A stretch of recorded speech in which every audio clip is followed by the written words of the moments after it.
My name is Jessica Colnago. I'm a senior technology advisor at the Federal Trade Commission.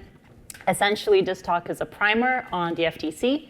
I'm going to cover what the FTC can do, what it is, how it has approached privacy, and the role that technologists play at the agency. And hopefully I will do this in 10 minutes or less, but we will see.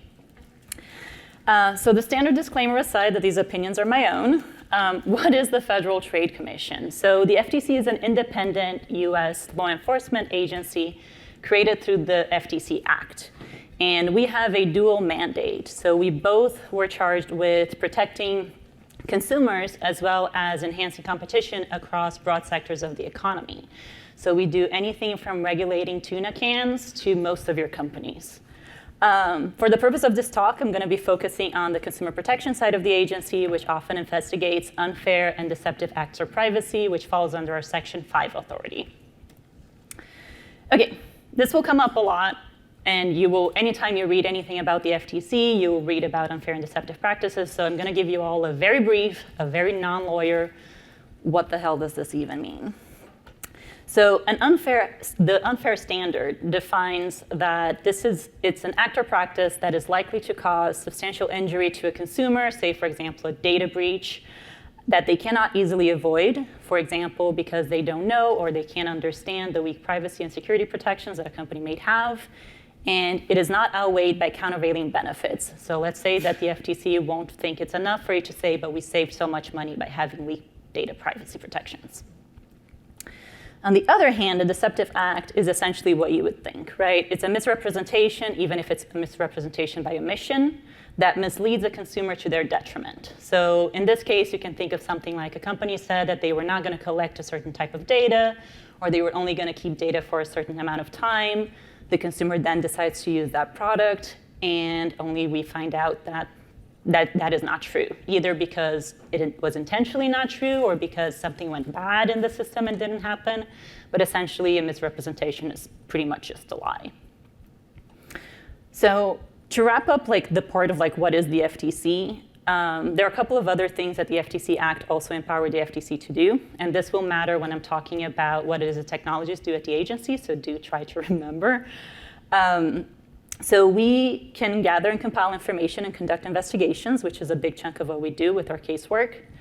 We make reports and legislative recommendations, so we engage with Congress quite a bit. We can prescribe rules and associated requirements. You may have heard about some of them. I know recently there's been a lot of talk about the non-compete rule, and specifically to the interest of this group, we have a commercial surveillance rulemaking that is ongoing. The rulemaking process has multiple stages, so you can provide comment when the rulemaking is open in an open for comment stage. So please do, because you guys know better than anyone else what can and cannot work, what should and shouldn't be done. And then finally, we can seek monetary redress and under relief, though we have had some recent court developments that have somewhat limited our capabilities on that. Okay, so that is kind of just the very quick, what is the FTC? What has it done for privacy? Right, so for decades now, the FTC has advocated for Congress to have a federal privacy bill that's enforceable by the FTC. We have conducted multiple studies, workshops, reports. We have hosted multiple events, like PrivacyCon being a big one that people might know about. If you don't know about, check it up. It's a really nice little conference. As well as developed educational materials for both consumers and businesses on how to think and approach their privacy. We also testify before Congress, and we comment on legislative and regulatory proposals.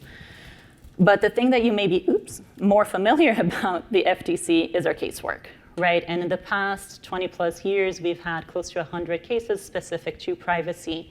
And I'm going to be covering a couple of these just to help you get a sense of what it is, some of the things that we do, what are some of the practices that we look for, how does privacy relate to the unfair and deceptive standard, and also kind of just how can you use some of these cases in your day-to-day life. So I'm going to start with BetterHelp, and BetterHelp is an online counseling service that, among other things, shared sensitive health information for the purpose of targeted advertising after saying that they would keep that private. So this is a very clear example of a deceptive practice. As part of this case, the FTC has proposed a few different types of remedies, anything from banning sharing consumers' data to deleting the data that they acquired during the period of deception, as well as monetary redress to consumers. One thing that I really like about this case is that it's making the point that it's not just like the standard health data, for example, in this case, like a diagnosis that you would think that is, like health data and needs to be protected. It's also stating that data that identifies a consumer as seeking or receiving mental health treatment is also considered health information and needs to be protected accordingly. So the next case is SpyPhone, which operates in the wonderful world of stalkerware. And if you don't know what stalkerware is, I'm not going to burst your bubble. Just trust me, it's not good. And in this case, we have both an unfair and a deceptive practice. I'm not going to get into the deception because it's what you would think. But the unfair practice here is that the app was sold without taking reasonable steps to ensure that it would only be used for legitimate and lawful purposes. So in this case, and it's one of my favorite remedies that we have, is that there was a ban. The company and the CEO cannot work in the surveillance industry anymore. They're just banned from the industry. And one thing that I think is useful for you all is that sometimes, you're working with engineering teams and they come to you and they'll say, like, oh, we have this great idea for this new product and it has like great and wonderful use cases, but there's also a potential for abuse, right? And you need to get the team to do the right thing. You need them to implement like safeguards to avoid the abusive case while still getting the benefits of the positive side. And now if they're pushing back, you can say, hey, we need to do this because if we don't put enough safeguards to avoid this abusive practice that we know can happen, this could be deemed as an unfair act by the FTC and they could come after us. Okay, so a little fun fact before I go to the next one. Since 2000, the FTC has brought 42 COPPA cases and collected more than $500 million in civil penalties because we are responsible for enforcing COPPA. And the next case, shocking, is about COPPA. And it's going to be covering Epic. And for those that are not familiar, it's a company that operates in the gaming platform industry. Because it's a COPPA case, you can imagine the bad practices relate to collecting kids' data without parental consent or without sufficient controls and misusing that data. In this case, the remedies included things from deletion of the ill-gotten data to the civil penalties, which was a significant amount.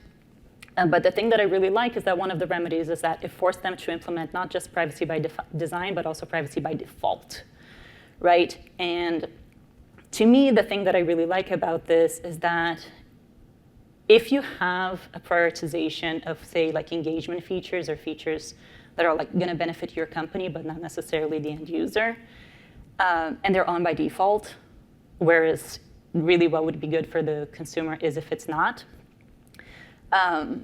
this can be deemed an unfair practice as well, because the negative consequences of such bullying and harassment is not going to outweigh that frictionless interaction that I know we've all heard about. So lastly, I'm just going to cover Rite Aid very quickly. Rite Aid happened in the context of the pharmacy chain using in-store consumer surveillance for security purpose, facial recognition for surveillance purposes, and it was deemed that they engaged in an unfair practice for, again, not taking reasonable steps to ensure that the technology was accurate. So we did things like we have a 5-year ban them from using facial recognition. We have them create a continuous monitoring and testing program, and also if they cannot mitigate the risks with that technology, they just flat out are prohibited from using it. And an important takeaway from this case is that it's not enough for your technology to work. It needs to work for everyone, and it needs to work all the time. You cannot just test this in the lab right before deployment and say good enough. You need to continuously be monitoring that your tool is still working and is still working across groups.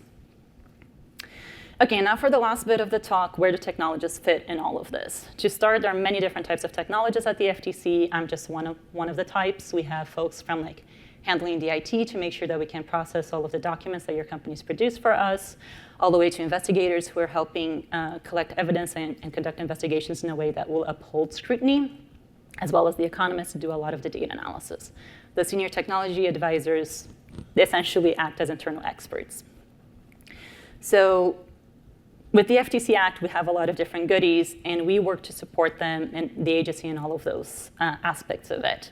So we help strengthen and support law enforcement, investigations, and actions, for example, by helping case teams know what to ask, what to look for, what are the remedies that will actually be meaningful in changing the bad practice at hand.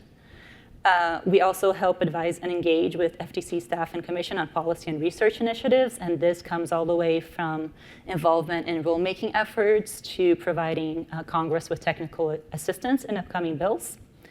And finally, we engage with the public and relevant experts to understand trends and to advance the Commission's work. And just a plug, we recently had a blog post where we put out a couple of different research questions that the FTC is interested in. If you're doing research or if you work in this area, please let me know. I would be happy to chat with you about it. And now for the very last slide, because we wear all these different hats, there are also a lot of different skills that we need to have, from like the very basics of like technical expertise and like strong communication skills, because a lot of my job is being a tech to lawyer translator. There is also the fact that we help regulate almost the entirety of the economy, right? So you need to be able to issue spot across a wide range of regulatory authorities and a wide range of industries as well. And because of that, we need people who, even though may have deep specialization like I do in the privacy world, are able to be generalists, are able to like understand technology at a fundamental level and be able to like help advise on how to handle cases, because I can't just work on privacy cases as much as I would like to.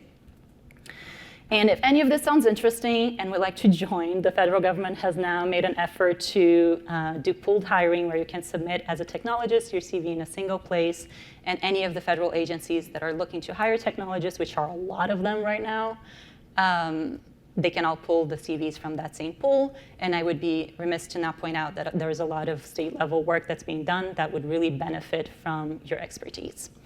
And if you have any questions, we're taking them after Simon's talk, and I'll just hand it over to him.